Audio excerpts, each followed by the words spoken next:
Beri kami ikhlas hatimu. Klik like, share, and subscribe sebagai dukungan untuk channel ini. Ada dua amalan yang kita dianjurkan untuk melakukannya ketika kita merasakan gangguan datang dari syaitan.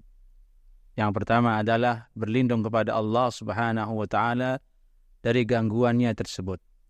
Allah Subhanahu wa taala berfirman, "Wa imma yanzaghannaka minasyaitani nazghun fasta'idz billah innahu sami'un alim."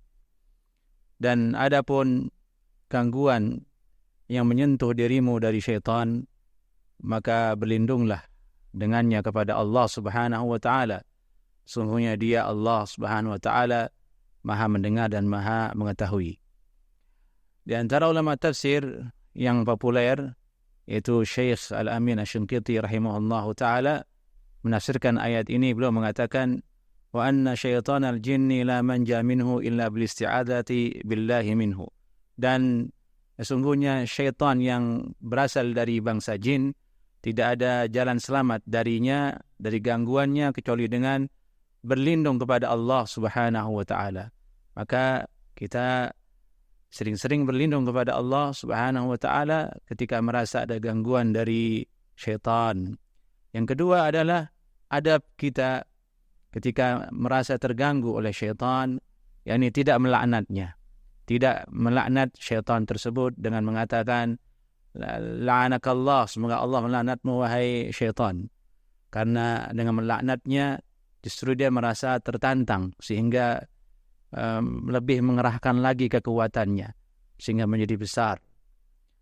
Hal ini sebagaimana disebutkan dalam riwayat Abu Dawud dan juga riwayat Imam Ahmad bahwa satu ketika di zaman Nabi sallallahu alaihi wasallam ada seorang sahabat yang mengalami gangguan dari syaitan sehingga mengakibatkan tunggangannya menjadi tiba-tiba tidak jinak, mengamuk. Lalu beliau berkata, taisa syaitan.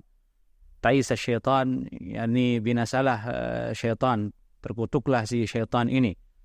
Nabi SAW kemudian bersabda, la taqul taisa syaitan. Jangan engkau mengatakan terkutuklah syaitan. Fa innaka idza qulta dzalik ta'azama hatta yakuna mithla al-bait. Sungguhnya jika engkau mengatakan taisa syaitan, syaitan itu berubah menjadi lebih besar sampai seperti rumah. Wa yaqul biquwwati, dan dia berkata biquwwati, ini dengan kekuatan saya. Jadi dia semakin menantang ketika dikatakan kepadanya terlanatlah engkau wahai syaitan, terkutuklah engkau wahai syaitan. Walakin qul bismillah, tapi katakanlah bismillah. Fa innaka idza qulta dzalika tasaghara hatta yakuna mithla az-zubab. Dan sesungguhnya jika engkau mengatakan hal itu, yakni bismillah, maka mengecillah syaitan tersebut sampai sekecil zubab, yaitu lalat. Ini hadis disahihkan oleh Syekh Albani rahimahullahu taala dan ulama lainnya, menunjukkan bahwasanya larangan kita mengutuk syaitan ketika dia datang mengganggu kita. Adapun gantinya ialah dengan mengatakan bismillah, Wallahu a'lam.